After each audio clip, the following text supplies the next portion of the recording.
안녕하십니까, 이진우입니다. 주식시장에 상장된 회사들은 매년 외부 회계법인의 감사를 받게 돼 있는데요. 내년부터 규모가 좀 큰 회사들은 정부가 정한 몇몇 회계법인에서만 감사를 받도록 제도가 바뀝니다. 왜 이렇게 바꾸는 건지 이야기 좀 들어보겠습니다. 중국의 2분기 경제 성장률이 시장의 예상에 훨씬 못 미치게 나왔습니다. 많은 요인들이 있겠습니다만 부동산 시장이 급격하게 얼어붙고 있는 게 주요한 원인으로 꼽히는데요. 중국 경제가 안 좋아지면 그 여파가 우리에게 꽤 크게 다가오기 때문에 잠시 후에는 중국 경제의 요즘 고민이 뭔지 좀 들여다보겠고요. 부동산 경기가 안 좋은 건 중국뿐만 아니라 우리나라도 마찬가지인 것 같습니다. 최근에 우리나라 부동산 시장 어떻게 돌아가고 있는지 몇 가지 통계를 좀 함께 들여다보겠습니다. 7월 18일 월요일 손에 잡히는 경제 바로 시작합니다.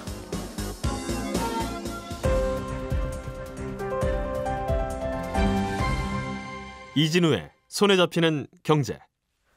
경제 뉴스 정리해보는 시간. 오늘도 김현우 소장, 박세훈 작가, 한국경제신문의 나수지 기자 이렇게 세 분과 함께 해봅니다. 어서 오세요. 네, 안녕하세요. 나수지 기자님. 네. 정부가 회사의 감사법인을 지정하는 방식을 손본다 이런 뉴스가 있어요. 네, 그렇습니다. 외부 회계 감사를 아무 데서나 받지 말고 그러니까 당신들 친한 회계법인이랑 하고 그냥 대충 넘어가려는 거 아니냐. 정부가 지정해 줄게. 그렇죠. 그런 거죠. 네, 그게 바로 감사인 지정 제도랍니다. 그러니까 네. 기본적으로는 회사가 사실은 자기네 회계장부 감사할 회계법인을 그냥 스스로 고르는 게 원칙이긴 한데 근데 어떤 기업은 이 말씀하신 이유 때문에 정부가 정해준 회계법인을 통해서 장부 감사를 받아라. 그래서 이게 감사인 지정 제도인데 예. 2015년에 대우조선해양 분식회계 사건 터진 다음에 이게 회계법인이 한 회사를 너무 오래 맡다 보니까 감시를 해야 되는 사람이랑 받는 사람이 너무 친해져서 좀 장부를 느슨하게 보는 측면이 있는 것 같다. 예. 그래서 4년 전에야 도입된 제도입니다. 어떤 기업들이 이렇게 감사인 지정 제도를 받게 되냐면 좀 중요한 기업들, 그러니까 상장사가 포함되고요. 그리고 예. 비상장사라도 자산이 1,000억 넘는 곳들 중에 대주주가 경영도 같이 하고 있으면 6년 동안은 회사가 원하는 대로 회계법인 지정해서 감사를 받다가 그 다음 3년은 이 금융위원회에서 정해주는 회계법인에서 감사를 받아야 됩니다. 예. 그리고 또 회계부정이 일어날 가능성이 높은 것 같다. 이런 기업들도 요 기간에 상관없이 받아야 되는데요. 뭐 예를 들어 누적 적자가 크거나 관리 종목으로 지정됐거나 이런 기업들은 이 6년, 3년이 아니라 그냥 금융위원회가 봐서 감사인을 지정을 받아서 회계감사를 받아야 됩니다. 예.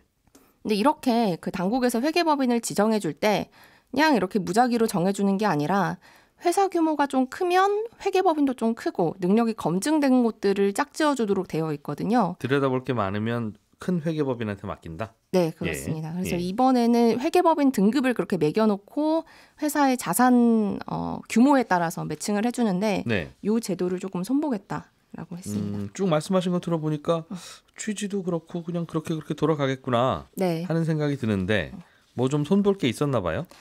지금까지는 이 회계법인을 5개 운으로 나눴는데 이게 네. 너무 잘게 쪼개져 있었다는 게 문제입니다. 좀 숫자로 보면 자산이 5조 원 이상인 기업은 가군, 1조에서 5조 원 기업은 나군 뭐 이런 식으로 나눠서 쭉 네. 내려가서 마지막 마군은 자산 1,000억 원 미만인 기업과 짝을 지어주는 거였는데 이렇게 하다 보니까 자산이 5조는 안 넘는데 조 단위인 기업들은 사실 자산이 이 정도면 굉장히 규모가 큰 기업들이잖아요. 해외 법인도 많은 글로벌 기업인데 이걸 너무 많이 쪼개서 이 감사를 받는 회사 규모에 비해서 감사를 하는 회계법인이 좀 부족한 것 같았다라는 문제가 그동안 있었다는 거예요. 감사를 하는 회계법인에 네, 뭐 인력이나 역량이 좀 부족하다? 그런 것 같다. 그래서 뭐 예를 들어서 2조, 3조짜리도 제일 탑티어 가 아니라 그 밑에 뭐 중견 회계법인이 맞는 넘겨주다 보니까 네, 그렇게 되다 보니까 좀 부족한 거 있는 것 같아서 단계를 조금 알겠어요. 합치고 자산총액 2조 원 이상인 기업들은 모두 국내에서 가장 큰 규모가 큰 회계법인 4곳 여기서만 지정감사를 받도록 이렇게 네. 바꾼 건데요.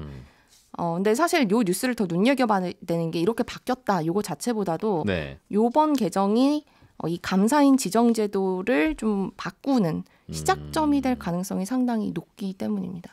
그게 무슨 말씀이죠? 감사인 지정제도의 근본이 좀 바뀌는 것 같다. 네, 그럴 가능성이 상당히 높은데요. 왜 그러냐면 이 예. 감사인 지정제도가 이번에 이 바뀌는 게 관심을 끌었던 게 원래 논란이 있었습니다. 어떤 논란이 있었냐면 감사인 지정제도 자체를 조금 완화해야 되는 거 아니냐라는 겁니다. 그러니까 요지는 기업 쪽에서 반발이 심한데 왜냐하면 이 감사인 지정제도를 이렇게 시행하는 거, 그러니까 정부가 회계법인을 지정해 주는 것 자체가 해외에서 사례를 찾기가 어렵기도 하고 네. 또 기업 입장에서는 회계법인에 감사를 맡기는 것 자체도 돈인데 이 비용이 올라가고 있다는 거예요. 그렇겠죠. 회계법인은 굳이 깎아줄 이유가 없겠죠. 어차피 정부가 저기 가서 해라 하면 하는 거니까. 그렇습니다. 기업 입장에서는 그냥 받아야 되고. 네. 그러면 반드시 싸든 비싸든 받아야 되니. 그렇죠. 싸든 비싸든 받아야 되고 우리가 선택할 수 있는 게 아니니까. 그렇겠죠. 그러니까 회계법인 입장에서도 굳이 우리가 이미 지정이 됐는데 가격을 깎아줄 이유가 없는 것이라 비용이 올라간다라는 네. 게 기업의 주장이고, 그래서 실제 보니까 4년 동안 이 제도가 도입된 지 4년째인데 평균 감사 보수가 1억 원대 중반이었던 게 이 3억 원 정도로 2배 정도 늘었다. 그건 오를 것 같아요. 제가 네. 생각해도. 예. 그렇습니다. 이게 기업들의 주장이고. 굳이 싸게 해드리겠습니다. 그리고 뭐 대충 넘어가서 잘해드리겠습니다. 뭐 그냥 편안하게 감사받을 수 있도록 하겠습니다. 하겠죠, 당연히. 그렇죠. 만약 경쟁이 있다면. 네네. 그리고 근데 물론 반대로 이게 올라가긴 올라갔다는 거는 이제 팩트인데 감사인 지정제도를 찬성하는 쪽에서는 이건 그냥 회계법인이 그냥 돈을 올려받은 게 아니라 열심히 오래 하다 보니 네. 그러니까 시간당 비용은 비슷한데 좀 회계제도를 깐깐하게 보면서 감사하는 데 들어가는 시간이 늘어나다 보니까 그런 거다. 라고 반박을 하고 있고, 이 논쟁이 상당히 치열해서 네. 감사인 지정제도 손질 자체가 윤석열 정부 공약사항이기도 합니다. 그래서 언젠가는 손을 볼 가능성이 굉장히 높고, 이걸 손질한다는 건 과거처럼 다시 그냥 기업들이 네. 회계감사하는 회계법인을 알아서 선택하고 각자 알아서 받고 그렇게 하는 걸로. 네, 궁극적으로 기업이 요구하는 것은 그런 것인데. 그런데 이게 그렇게 하면 제일 이상적이고 자율적이기는 하나, 자율학습 제대로 못하니까 선생님이 감독 들어간 거 아니에요. 그렇습니다. 그런데 그 선생님 다시 물러가라고 하면 그럼 자율학습 제대로 할 거냐?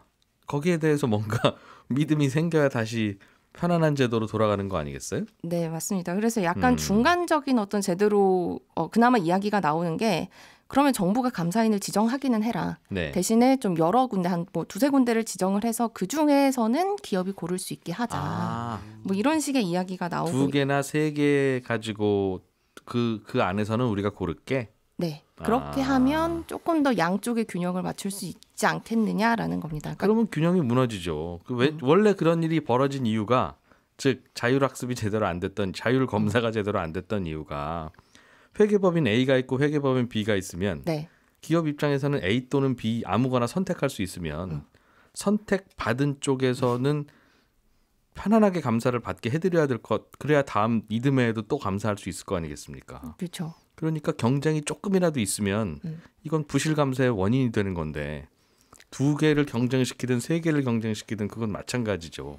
그럼에도 기업 예. 입장에서는 그 수많은 회계법인 중에 나랑 친한 그 오랫동안 해왔던 거기를 선택을 또 못하는 거고, 정부가 골라준 데에서만 선택을 해야 되는 거니까 그나마 조금 옛날에 덜해줄 수 있는. 지금까지 우리랑 친했던 법인은 회계법인은 D인데 예. 정부에서 날아온 봉투를 보니까 B랑 C 중에 고르라고 하면 뭘 골라도 엄격하게 하지 않겠느냐? 네, 그나마 D랑 하는 것보다는 B보다는 낫다. 네, 낫지 않겠느냐. 그러니까 약간 이 제도의 손질이라는 게 회계의 투명성 그리고 기업의 비용 요 사이에서 줄다리기를 좀 잘 해야 되는 측면이 있는 것 같습니다. 기업의 비용 좀 어떻게 하고 좀 깐깐하게 하는 게 나을 것 같은데요.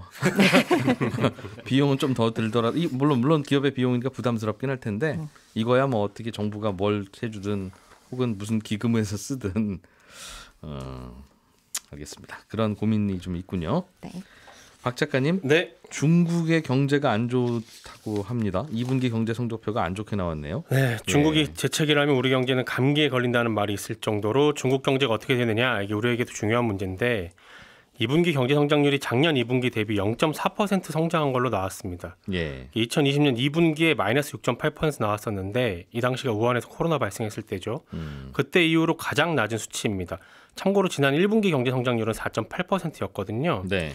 근데 2분기에 중국 정부가 코로나 제로 정책 시행한다고 대도시들을 봉쇄했기 때문에 이 경제가 잘 안 돌아가니까 경제 성장률은 좀 낮게 나올 거다 이렇게 예상들을 했는데 네. 그래도 한 1% 이상은 나오지 않겠냐라는 게 시장의 전망치였거든요. 네. 그랬는데 0.4%라는 숫자가 뿅 하고 나오니까 다들 이제 화들짝 놀란 겁니다. 그렇군요.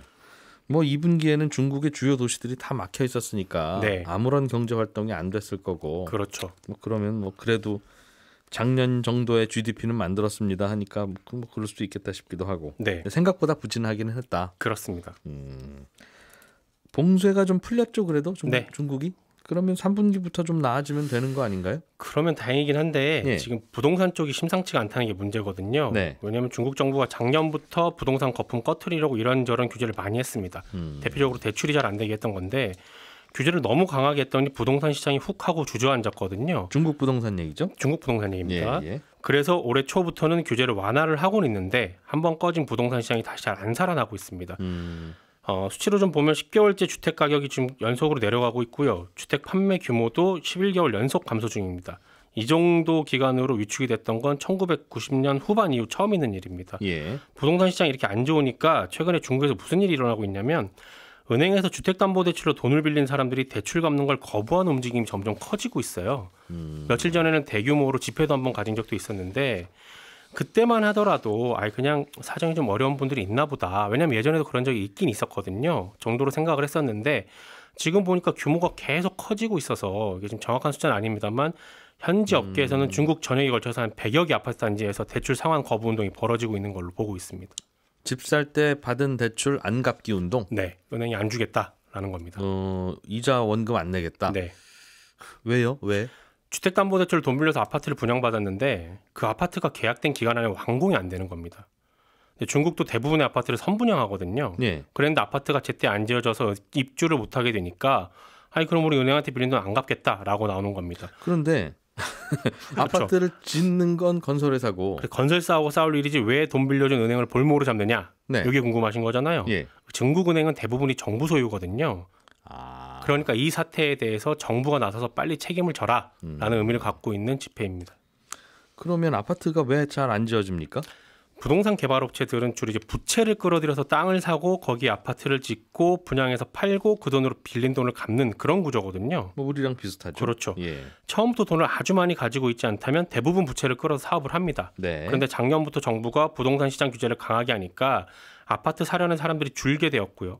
기껏 지어도 아파트가 잘 안 팔리니까 은행들이 지금 올라가고 있는 아파트 짓고 있는 건설사들한테 돈을 잘 안 빌려주기 시작한 겁니다. 이거 지어도 분양이 안 되면 어차피 당신들 우리한테 돈을 못 줄 테니 우리는 돈을 줄 수가 없다라는 겁니다. 우리 같으면 선분양을 하니까 분양받은 분들이 중도금 내고 하는 걸로 짓는데 네. 중국은 중도 선분양이긴 합니다. 그러면 분양받은 분들이 돈 내면 되잖아요. 자기 아파트 올라가는데 자기가 돈을 안 내면 어떡합니까? 그렇긴 한데 그 중간에 그 이임새는 저도 잘 모르겠어요. 뭔가 있는 모양이네요. 뭔가 있는 것 같습니다. 네, 예. 그러다가 이제 돈이 안 나오니까 아파트 짓던 도중에 파산을 하는 경우도 많아졌고요.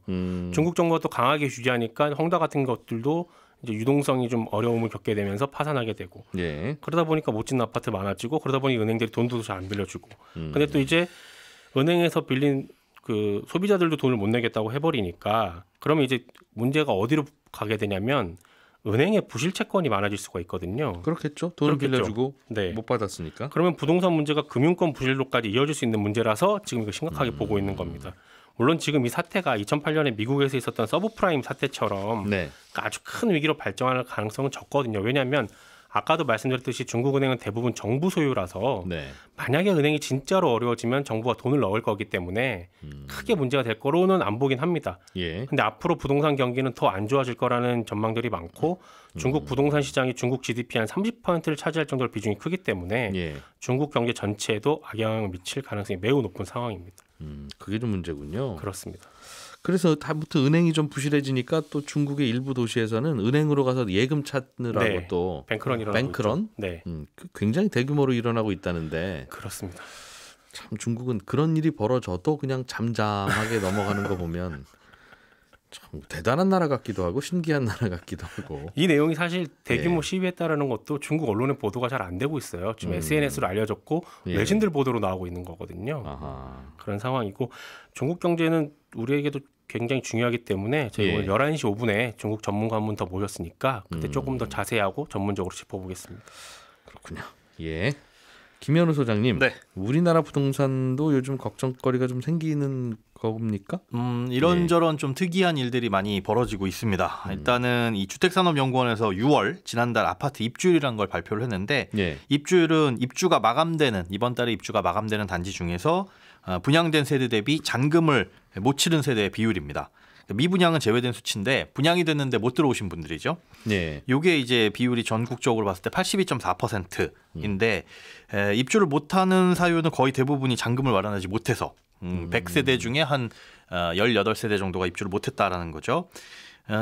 잔금 마련하지 못한 이유를 근데 들여다보니까 가장 높은 비중을 차지하는 게 기존 주택이 팔리지 않아서다 라고 응답한 게 10명 중 4명입니다. 네. 그리고 다음이 이제 잔금 대출이 안 돼가지고 그리고 세입자가 들어오지 않아서 요거거든요. 그러니까 기존에 살고 있던 주택이 팔리지 않아서라고 응답한 비율이 지난달이나 지지난달보다는 이제 월등하게 늘었더라. 요게 이제 눈에 띄는 건데요.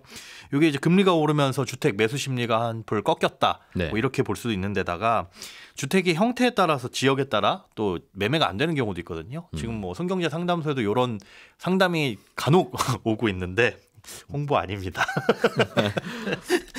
이게 그 기존 주택이 지금 팔리지 않아서 고민입니다. 계속 2주택이 되어 있습니다. 내놓은 지 한참 됐는데 나가질 않습니다라고 하시는 분들이 있는데 이제 공공개발 사업 가능성이 있는 곳 같은 경우에는 가끔 이제 주택이 현금 청산의 대상이 될 수 있는 곳들이 많이 있어요. 그러니까 예, 공공주택 복합 사업 같은 경우에는 작년 6월 29일 이후에 취득한 주택은 뭐 기존 주택이나 신축 빌라나 전부 다 현금 청산 대상이고 서울에서 지금은 새 아파트 말고는 집 사면 현금 청산 가능성이 다 있죠? 일부는 다 껴 있죠.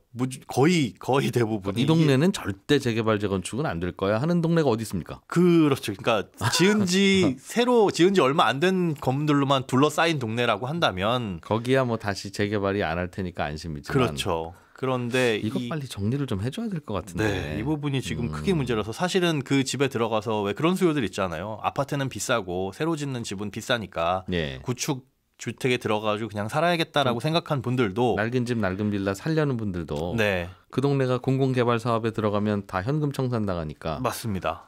내가 산 가격 대비 훨씬 더 못 미치는 가격만 돈을 받고 나올 수가 있는 리스크가 있다 보니까 못 사시는 거죠? 못 살 그러니까. 수밖에 없는 겁니다.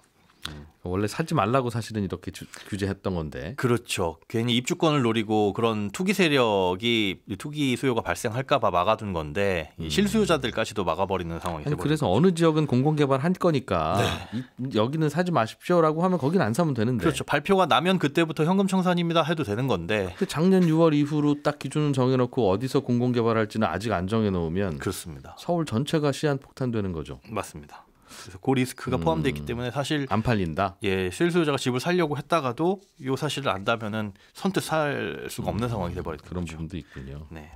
안 팔리면 좀 더 싸게 팔리면 됩니다라고 하는 분들도 있기는 한데 이런 사연도 좀 들어 있긴 하네요. 예. 그래서 안 팔려서 새로 입주를 못하는 계속 이제 악순환이. 그렇습니다. 대출을 좀 해주시면 되는데. 그런데 이제 대출도 또 한도라는 게 있다 보니까 규제라는 게 있다 보니까 어려울 수도 있는 거고요. 그렇군요. 공사가 늦어져서 입주가 미뤄지는 바람에 입주를 못하는. 네, 입주할 그렇습니다. 준비가 되어 있는데 아파트 시멘트가 아직 안 말랐어요. 하는 맞습니다. 경우도 있어요. 그래서 기존의 주택이 팔렸거나 혹은 기존의 그 세입자 같은 경우는 임대 기간이 끝났는데도 불구하고 집이 안 지어져서 못 들어가시는 경우들이 있는데 그 인천 같은 경우에는 재개발 아파트에서 소방 설비 맡은 하청업체가 네. 부도가 나면서 공사가 기약 없이 미뤄지는 바람에 입주 못하는 일이 발생을 했습니다. 이게 이제 중간에 뭐 자재값도 뛰고 하다 보니까 그 소규모 업체가 문을 닫게 된 건데 예. 이런 일이 발생하는 거는 이제 중소건설사 위주에서 발생을 하고 있어요. 그러니까 단발적인 계약 위주로 하청업체를 선정을 하다 보니까 규모가 작은 건설사일수록 하청업체 자금 사정이 안 좋아서 문 닫아버리면 이에 대한 대책을 세울 수가 없는 거죠. 예. 그러면 그렇다고 해서 뭐 대형 건설사는 안전하냐? 지금 원자재값 오르다 보니까 최근에 철근 콘크리트 업체가 공사비 증액 요구하면서 파업했었잖아요. 공사 일부 아직도 중단된 곳이 있는데 여기에 이어서 요즘에 건설기계 노조하고 플랜트 노조도 파업 움직임을 보이고 있습니다. 그러니까 덤프트럭이나 굴삭기 같은 이 건설기계는 네. 그 건설사가 다 갖고 있는 게 아니라 개인이 갖고 있는 기계를 건설회사가 임대차 계약서 쓰고 그 기계하고 소유주하고 같이 와서 일해주세요라고 이렇게 하는 구조거든요. 근데 이렇게 계약 맺고 건설사가 임금 지불하면 그 돈으로 뭐 기름값도 되고 내 인건비도 하고 하면서 공사를 해야 되는데 네. 기름값이 크게 오르다 보니까 이분들 같은 경우 이제 부담이 커졌죠. 그래서 이제 일당을 좀 더 올리면 되는데. 그렇습니다. 그런데 이제 계약이 되어 있으니까 그 금액에 대해서 아예 금액을 정해놓고 해요? 정해놓고 들어가는 거라서 이 공사하는 건 한 번 출동할 때 얼마 받겠다고? 맞습니다. 그래서 그 부분에 대해서는 조정이 안 되다 보니까 이걸 조정 좀 해달라. 네. 이걸 다 부담하기에는 지금 기름값이 너무 오르다 보니까 그분들의 주장으로는 움직일수록 손해다.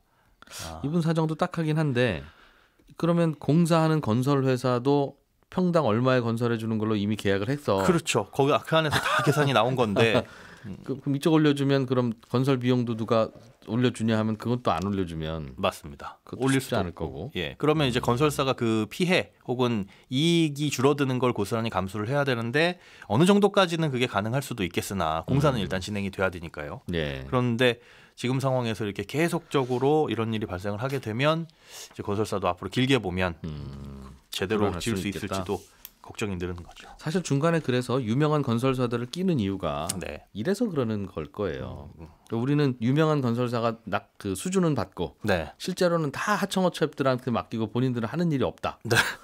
하지만 네. 이제 이런 경우에는 하청업체들은 올려달라고 하고 본인들은 정해놓은 가격에 지어야 되면 예. 그거 중간에서 이제 이런 거 저런 거 조정하고 본인들이 뭐 손해까지 안 보겠습니다만 어느 정도 그거 하는 거죠 뭐. 네. 그렇다. 네, 그렇습니다. 저도 뭐 사실은 여러분들이 다 뉴스 전해오지 제가 하고 있는 거 하나도 없지 않습니까? 김영 소장님 그렇기는 하나 노는 거는 아니다.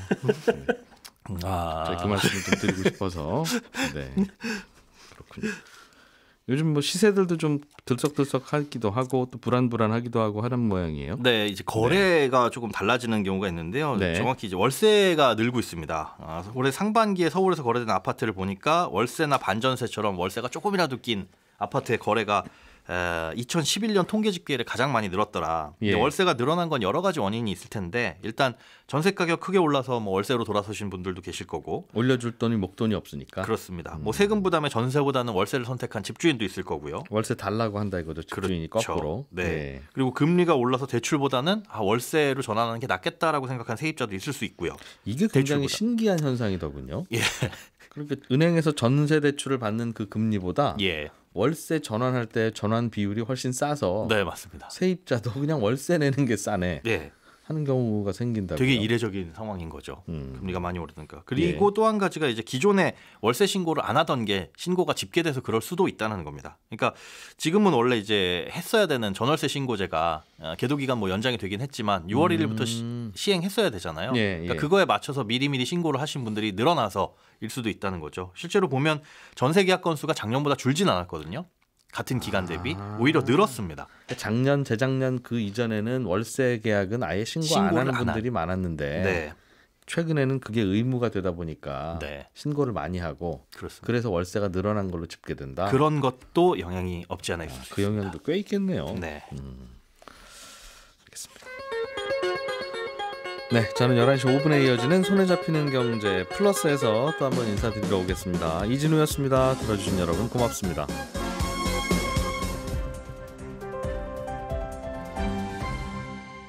경제를 생각하는 사람들의 즐거운 습관. 이진우의 손에 잡히는 경제.